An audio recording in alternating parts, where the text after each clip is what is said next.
Salut à toi futur leader, bienvenue au sein de cette nouvelle vidéo. Comme chaque vendredi, on se retrouve en extérieur et on poursuit un concept de vidéo qui vous a énormément plu les amis. Recadrer une personne agressive, recadrer une personne qui nous attaque verbalement, recadrer une personne qui est trop agressive et qui a un comportement agressif et qui est peut-être en colère. Cette fois-ci, on s'attaque aux personnalités dominantes, les gens qui sont naturellement dominants, qui s'en rendent compte ou qui ne s'en rendent pas compte. Comment réussir tout simplement à recadrer ces personnes-là, à faire en sorte de mettre de la distance, à ne pas se laisser écraser par toutes ces personnes-là. Messieurs, mesdames, bienvenue au sein de cette nouvelle vidéo. Juste avant que la vidéo commence, vraiment les amis, c'est super important, on like, on s'abonne, on commentera si la vidéo est sympa ou si je donne un petit jeu à faire, etc. Mais on s'abonne, c'est super important. J'ai trop peu de personnes qui regardent mes vidéos et qui sont abonnées. Donc vraiment, on s'abonne immédiatement. Il y aura plein d'autres vidéos sur YouTube qui vous aideront dans votre communication, votre aisance sociale, etc. J'espère qu'on m'entendra bien aussi avec le micro. Pardonnez-moi, j'ai envie que le cadre soit assez joli et la route juste à côté. Donc d'habitude le son est excellent. J'essaierai de voir si c'est encore le cas. Donc sans plus tarder, on rentre dans le vif du sujet. L'introduction de cette vidéo, comme c'est la coutume ici, c'est de bien comprendre que tu as deux manières différentes d'aborder une personnalité dominante. Soit en la recadrant, soit en utilisant plus d'intelligence sociale qu'elle et en prenant le pas sans qu'elle-même s'en rende compte. Donc soit tu l'écrases, tu la domines, soit tu la domines mais sans qu'elle s'en rende compte. Et on va voir ça dans cette vidéo, mais avant tout, j'aimerais que tu puisses identifier le comportement d'une personne dominante. C'est vrai, comment on fait savoir si est-ce que je te domine, est-ce que je te domine pas, voilà. Comment on fait? On suit le programme. Eh oui, c'est dans un programme payant, oui, mais on ne peut pas tout donner gratuitement sur YouTube les amis. Décodage non verbal 2.0. J'en fais la promo très souvent en ce moment sur YouTube dans toutes mes vidéos de décodage. Les personnes qui se touchent le nez, qui se touchent le cou, la gorge. Si je commence à faire ça en vidéo, qu'est-ce que ça veut dire, etc. Tout est dans décodage non verbal 2.0. C'est une formation sur la sémiologie, sur le décodage non verbal. Sur la synergologie, pas sur la sémiologie, ça n'a rien à voir. Donc sur la synergologie qui va vraiment vous aider. Okay, donc décodage non verbal, on identifie comme ça le profil d'un dominant, quels sont les gestes d'une personne dominante, quel est le comportement de quelqu'un de dominant. Et puis ensuite, on utilise l'une des deux techniques que je vais vous expliquer et que je vais vous étayer dans cette vidéo YouTube. Donc la première méthode, on va passer par-dessus un dominant. Tu vas essayer tout simplement de l'écraser, de lui montrer que on ne se laisse pas faire ici, on est un futur leader et tu vas le surpasser. Bon, le problème de cette technique, je vais te montrer un petit peu le petit parc qui est juste ici. Le problème de cette technique, c'est que tu as intérêt à avoir le background, la communication, le charisme qui va avec. Si tu es quelqu'un de timide, de réservé, qui essaye de surpasser un dominant, il risque derrière de t'écraser. Ça risque d'être une PLS, un chaos total. Donc attention, peut-être utiliser la deuxième technique, un petit peu plus sournoise, un petit peu plus… voilà. Donc première possibilité, tu vas le surpasser. Comment on le surpasse? Oui, c'est pas que de la théorie dans mes vidéos, tu le sais, c'est aussi de la pratique. Et si tu aimes ça, tu rétribues ça avec un petit pouce bleu juste en dessous de cette vidéo. On utilise une voix un petit peu plus puissante que lui. On utilise une voix un petit peu plus d'autorité. Ça, c'est dans Voice 2.0, aussi un programme payant qui est disponible sur mon site. On utilise des arguments irréfutables, des arguments factuels. Surtout si tu discutes avec un homme, peut-être moins avec une femme, mais en tout cas si tu discutes avec un homme, souvent c'est des hommes qui sont dominants et qui nous écrasent. Donc, si tu discutes avec un homme, on utilise des faits, des choses irréfutables. On utilise une voix qui a un petit peu plus d'autorité, une voix plus puissante. On va aussi prendre plus de place physiquement pour vraiment lui montrer que non, on est présent, on est là et on ne va pas se laisser faire. Voilà comment tu peux recadrer quelqu'un. Après, tu peux utiliser aussi de la répartie, tu peux utiliser aussi de l'agression verbale, tu peux aussi utiliser de l'agression physique, mais le but, c'est pas d'aller se battre avec la personne, mais c'est voilà, de bousculer un petit peu la personne, etc. Ça peut rentrer dans un jeu comme ça. Tu as aussi d'autres techniques que je garderai secrètes et que je laisse dans la masterclass communication sur le charisme, etc. Mais voilà, en tout cas, ce sont déjà des conseils qui te permettront de t'imposer et de surpasser le dominant. Maintenant, si ce n'est pas possible, si tu n'as peut-être pas la carrure, la communication, la répartie pour faire tout ça, qu'est-ce que tu peux faire? La première chose, et c'est un petit warning, on va s'éloigner du chien qui est en train d'aboyer. La première chose, et c'est vraiment un warning, c'est de ne pas laisser transparaître que tu es en train de le dominer.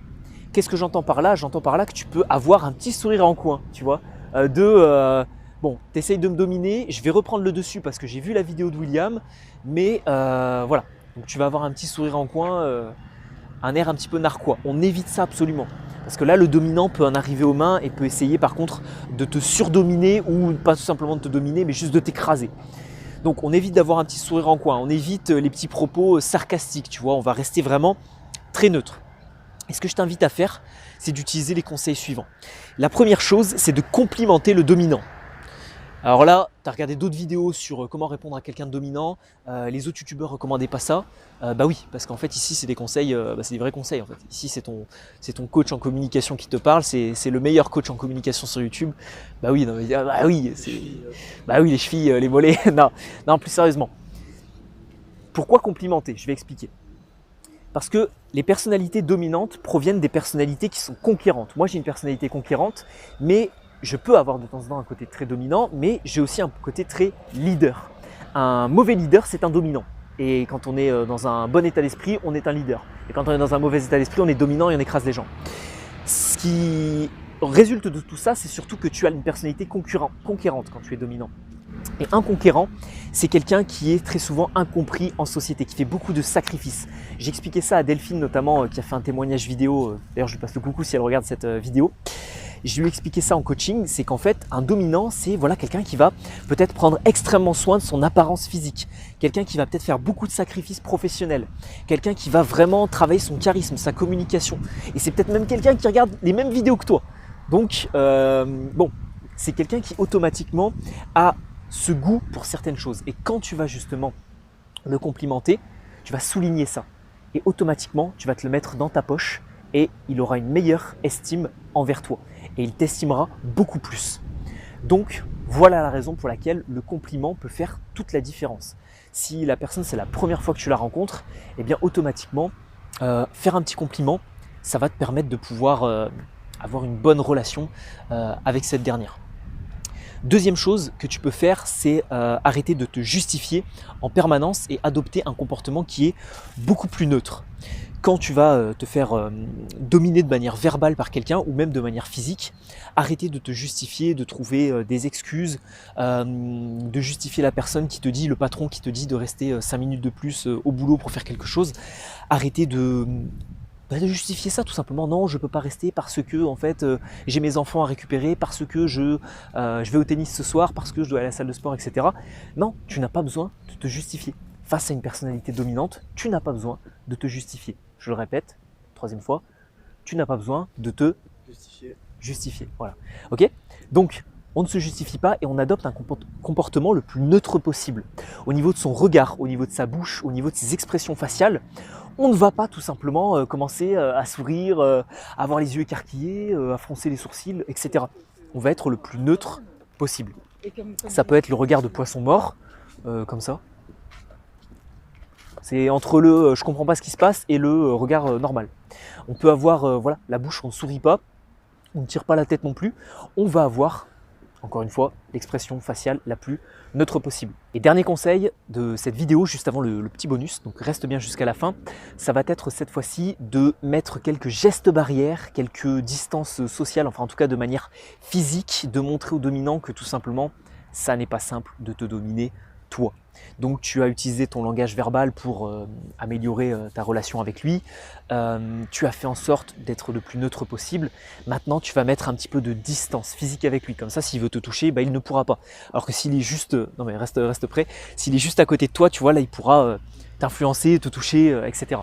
Donc si tu mets de la distance, automatiquement ça créera un décalage et il sentira bien que tout simplement tu ne te laisses pas faire. Okay, c'est comme ça que tu pourras aussi reprendre le contrôle sans forcément le dominer. En le dominant, là tu vas le toucher. En reprenant le contrôle de biais comme ça, par une technique un petit peu sournoise, bah, tu vas justement t'éloigner. Tu peux mettre en place des gestes barrières, tu peux te tenir comme ça pour te protéger un petit peu, tu peux croiser les bras pour lui montrer que tu n'es pas forcément d'accord, sans forcément froncer les sourcils et montrer le comportement de quelqu'un d'énervé. Okay, tous ces gestes non verbaux qui vont te permettre en fait de montrer que tu ne te laisses pas forcément faire, sans forcément surpasser la personne, sans forcément l'agresser. Et dernier bonus de cette vidéo, maintenant que tu as compris un petit peu la personnalité du dominant, savoir si tu dois le surpasser, ne pas le surpasser, etc. J'aimerais quand même insister sur quelque chose, c'est que les dominants sont les personnes qui sont le moins bien compris et surtout le plus dur à gérer socialement parlant. Le fait est que le dominant, il est extrêmement incompris parce que des fois, un simple compliment sur sa personnalité, sa force, si c'est quelqu'un de fort, de grand, etc. Si c'est quelqu'un qui fait beaucoup de sport, si c'est quelqu'un qui prend soin de son apparence, juste un petit compliment, ça peut faire vraiment toute la différence. Donc attention au dominant qui est souvent une personnalité pas très bien comprise en société. Faites en sorte d'appliquer soit le conseil numéro 1, soit la technique numéro 2 pour surpasser le dominant.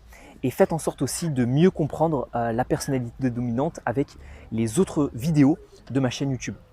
On arrive au terme de cette vidéo, mon ami, comme à la fin et comme à l'accoutumée. Si tu n'es pas abonné à cette chaîne YouTube, tu t'abonnes très rapidement et comme à la fin de chacune de mes vidéos YouTube, tu as la possibilité juste ici, en cliquant sur le lien qui apparaîtra, de suivre un cours en ligne gratuit avec moi.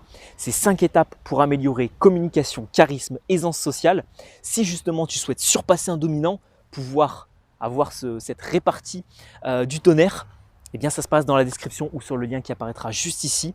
C'est une formation qui est suivie par plus de 10 000 personnes. Donc je pense qu'elle a fait ses preuves, cette formation. Ok? Donc je te laisse là, mon ami. Je te souhaite un excellent vendredi. On se retrouve bientôt pour une prochaine vidéo sur les mécanismes sociaux, sur les dynamiques sociales, sur la communication, l'aisance relationnelle ou l'intelligence sociale. On se dit à la prochaine. On se dit peut-être à lundi. Bon week-end à toi. Ciao, ciao.